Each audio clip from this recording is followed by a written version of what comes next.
বাঁধাকপিটা কবে থেকে না ফ্রিজে পড়ে রয়েছে, ঠান্ডা হয়ে গেছে। তো আজকে বাঁধাকপিটা রান্না করব। চলো, অবশ্যই মাছের মাথা দিয়ে রান্না করব। বাঁধাকপিটা কিন্তু খুব পাতলা পাতলা করে কাটছি। এটা না, বাঁধাকপি না কাটার উপরে নির্ভর করে। দেখো, এই যে দেখো, একদম দেখো ঝুড়ো ঝুড়ো করে কাটতে হবে, তবে কিন্তু ভালো লাগে।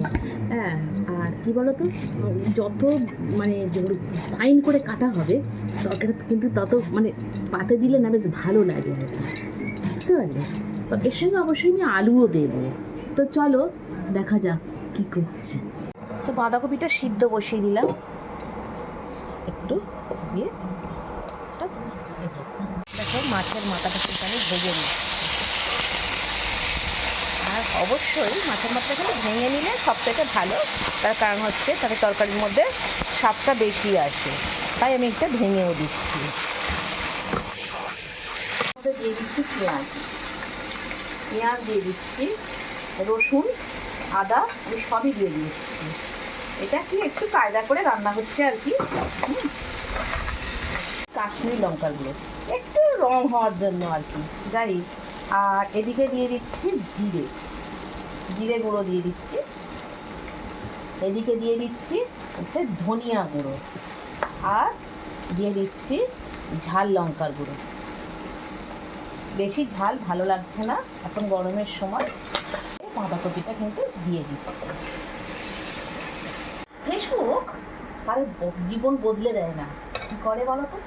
সবসময় সঠিক ব্যবহারটাই বদলে দেয় তোমার ভবিষ্যৎ, এটাই কিন্তু আমি মনে করি।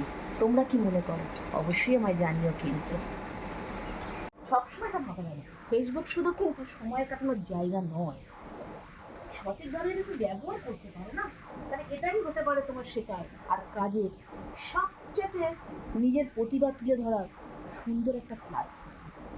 এটা আমি মনে করি, আর তোমরা কি মনে করো? চলে এগিয়ে যাই। কপি দিয়ে মাছের মাথা দিয়ে ছ্যাঁচড়া, বাঁধাকপির ছ্যাঁচড়া রেডি হয়ে গেছে। ব্যাস। আমি তোমাদের কাছে একটা কথা বলতে চাই, এই যে আমি তোমাদের রান্নাগুলো দেখাই, এই রান্নাগুলো তোমাদের কেমন লাগে?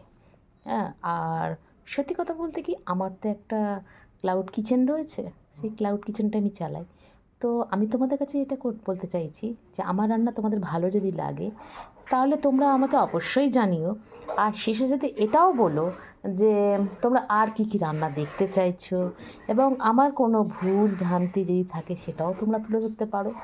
তো আমি সাধারণত বড় ভিডিও করি না, তো আজকে আমি একটা বড় ভিডিও তোমাদের সাথে শেয়ার করলাম। তো তোমরা অবশ্যই আমার পাশে থেকো, আর অবশ্যই অবশ্যই কিন্তু জানিও আর কি ভিডিও দেখতে চাইছো। আর রান্নার যদি কোনো টিপস তোমাদের কাছেও থাকে তাহলে আমার সঙ্গে অবশ্যই শেয়ার করো। তাকে একটা কথা আমি বিশ্বাস করি, শেখার কোনো বয়স নেই আর শেখার কোনো শেষও নেই। তাই তোমরাও যদি আমাকে এরকম ব্যাপারে হেল্প করো তাহলে আমি খুব খুশি হব।